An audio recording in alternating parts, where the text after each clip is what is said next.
आऊज़ुबिल्लाहिमिनश्शैतानिर्रजीम बिस्मिल्लाहिर्रहमानिर्रहीम अस्सलामु अलैकुम प्यारे बच्चों। आज 7 जून 2021। मैं हूं Mushtaq Ahmad, teacher UPS Tangwari. Class जो है यह है क्लास 8, सब्जेक्ट है जनरल साइंस। और आज का जो हमारा नया टॉपिक है, नई लेसन है, नई एक्सरसाइज है, वह है रिप्रोडक्शन इन एनिमल्स। आज हम थोड़ा सा रिप्रोडक्शन को डिस्कस करेंगे, मूड्स ऑफ रिप्रोडक्शन देखेंगे। रिप्रोडक्शन क्या होता है? जैसे बच्चों आप लोगों ने जब पिछले चैप्टर्स में पढ़ा, पिछले क्लासों में पढ़ा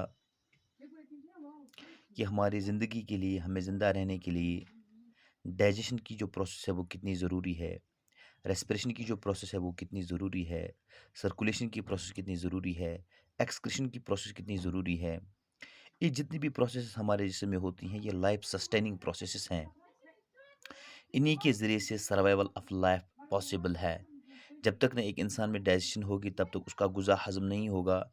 जब गुज़ा हज़म नहीं हुआ तो उसकी बॉडी को एनर्जी नहीं मिलेगी, तो वो ज़िंदा नहीं रह पाएगा। इस तरह रेस्पिरेशन सांस लेने और छोड़ने का सिस्टम है। इस तरह सर्कुलेशन जो है, ब्लड को सर्कुलेट करने का सिस्टम है। ये सारे सिस्टम जो है, ये सारी प्रोसेसेस जो हैं, ये एक जानवर को ज़िंदा रहने के लिए बहुत ज़रूरी हैं। और ये सारी प्रोसेसेस हर एक जानदार में होती हैं। इसी तरह हर एक जानदार में एक प्रोसेस होती है जिसको हम रिप्रोडक्शन कहते हैं। चूँकि ये प्रोसेसेस जो हैं, they are essential for the survival of an individual. लेकिन रिप्रोडक्शन जो है, this is a process which is responsible for the continuation of life on the earth. Reproduction एक ऐसी प्रोसेस है जिसके ज़रिए से ज़मीन के ऊपर जानदारों की नस्ल बरकरार रहती है। जानदारों की नस्ल बरकरार रहती है, जिसके ज़रिए से ज़मीन के ऊपर ये लाइफ जो है ये कंटिन्यू हो जाती है, इसका एंड नहीं होता है। तो रिप्रोडक्शन एक ऐसी प्रोसेस है। अगर हम थोड़ा सा गौर करेंगे कि अगर रिप्रोडक्शन ना होती, अगर नए बच्चे पैदा नहीं होते, ज़रा थोड़ा सा हम अपने दिमाग पे जोर लगाएंगे। अगर नए बच्चे पैदा नहीं होते, चाहे वो इंसानों के बच्चे हैं, चाहे वो हैवानों के बच्चे हैं, चाहे वो कीड़े मकोड़ों के बच्चे हैं, चाहे वो पौधों की नई नस्ल है, अगर ये नई नस्ल नहीं आती, अगर ये नए नए नए बच्चे नहीं आते, तो लाइफ के साथ क्या हो जाता? ऑटोमेटिकली हमारे जहन में ये क्वेश्चन आता आएगा, इसका जवाब ये आएगा कि लाइफ फिर ख़त्म हो जाती ज़मीन के ऊपर, इसका एक एंड हो जाता, ये फिर ख़त्म हो जाती, ये फिर एग्ज़ॉस्ट हो जाती। लेकिन ऐसा नहीं होता है, लाइफ कंटिन्यू रहती है इस ज़मीन के ऊपर। पुरानी नस्लें चली जाती हैं, नई नस्लें आती हैं, वो चली जाती हैं, उनसे नई नस्लें आती हैं। तो ये प्रोसेस कंटिन्यू रहता है और ज़मीन के ऊपर जो है, ये लाइफ बरकरार रहती है, ये कंटिन्यू हो जाती है। इस प्रोसेस को हम कहेंगे रिप्रोडक्शन, जिस प्रोसेस के ज़रिए ज़मीन के ऊपर जो जानदार हैं, इनकी नस्ल कंटिन्यू रहती है, इनकी स्पीशीज़ जो है वो बरकरार रहती है। तो मैंने यहाँ पे लिखा है processes like digestion, respiration, circulation etcetera are essential for the survival of an organism. जैसे मैंने आपको कहा, डाइजेशन, रेस्पिरेशन, सर्कुलेशन, ये इंसान को जिंदा रखने के लिए बहुत ज़रूरी हैं। But the process of reproduction is essential for the continuation of life on the अर्थ।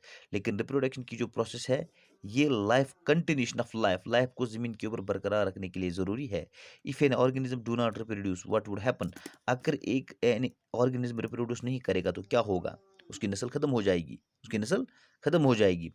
जितने इंडिविजुअल्स होंगे वो आहिस्ता आहिस्ता मर जाएंगे।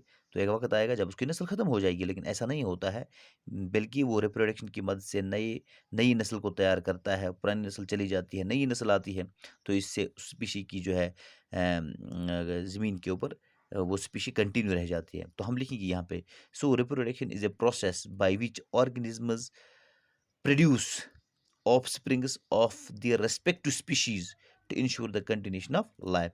रिप्रोडक्शन एक ऐसी प्रोसेस है जिसके ज़रिए से हर एक जानदार अपनी नस्ल के बच्चों को पैदा करती है। रिप्रोडक्शन एक ऐसी प्रोसेस है जिसके ज़रिए से हर एक स्पीशी अपने नस्ल के बच्चों को पैदा करती है, ताकि उसकी जो लाइफ है वो ज़मीन के ऊपर कंटिन्यू, वो इस प्लेनेट के ऊपर कंटिन्यू रहे।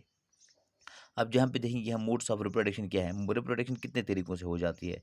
There are mainly two modes of reproduction. Generally अगर हम कहेंगे, रिप्रोडक्शन के दो तरीके हैं। एक को हम कहते हैं सेक्सुअल रिप्रोडक्शन और दूसरे को हम कहते हैं एसेक्सुअल रिप्रोडक्शन। सेक्सुअल रिप्रोडक्शन जो है, इसको हम बाई पेरेंटल रिप्रोडक्शन भी कहते हैं। बाई पैरेंटल रिप्रोडक्शन का मतलब ये जो सेक्सुअल रिप्रोडक्शन है, ये एक ऐसी रिप्रोडक्शन है जिसमें 2 पेरेंट्स का होना बहुत ज़रूरी है, वो भी अपोज़िट सेक्सेस का। तभी हम इसको कहते हैं बाई पैरेंटल, बाई मीन्स 2, वहाँ पे 2 पेरेंट्स की ज़रूरत होती है। हाँ, तो हमने लिखा है sexual reproduction in which two parents of opposite sexes are needed to produce their young one।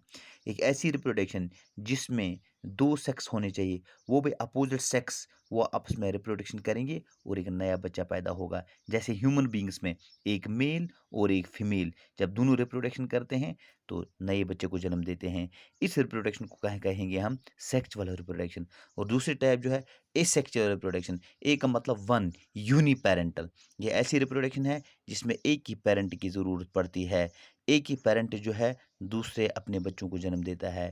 जैसे हम देखें बहुत सारे प्लांट्स ऐसे हैं जिनकी हम शाखें काट के ज़मीन में लगाते हैं, वहाँ से नए पौधे चढ़ते हैं, वहाँ पे 2 पेरेंट्स की ज़रूरत नहीं पड़ती है।